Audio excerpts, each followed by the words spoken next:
بأفضل نجم عربي شامل لعام 2025. أهلا وسهلا فيك يا حبيب قلبي.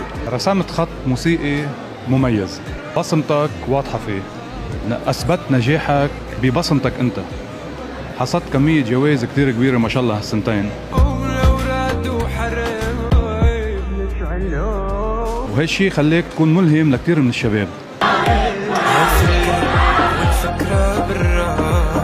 طلب كتير زايد على راديو الرابعة على أغاني الشامي، وضليت فترة كتير طويلة كل غنية بتنزلها تضل تقريبا أسبوعين أو 3 هي نمبر 1. الحمد لله.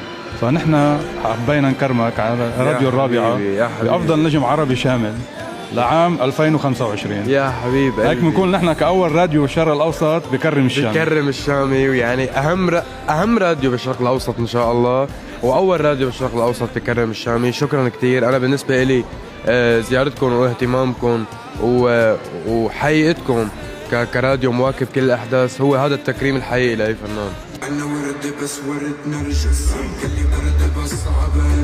الله يوفقك دايما، وتضل على طول انت الملهم لكل الشباب لتضل يرسموا خط مميز، ما يكونوا مقلدين. اهم شيء انك منك مقلد، انك تركت بصمه خاصه بالشامي خلت الباقيين هن يقلدوا. الحمد لله. ما هي سر الكون. دائما في اسرار بالكون بتطلع. امبراطوريه او فنان معين بكل حقبه زمنيه بيكون خلاق، والحمد لله على هي النعمه، والحمد لله على الحكمه، والحمد لله على محبه الناس. الف مبروك. كلمة أخيرة لمستمعي راديو الرابعة. يقبرني ربكم، انبسطوا بالموسيقى، واهم شيء تسمعوا بقلبكم مش بس باذانكم.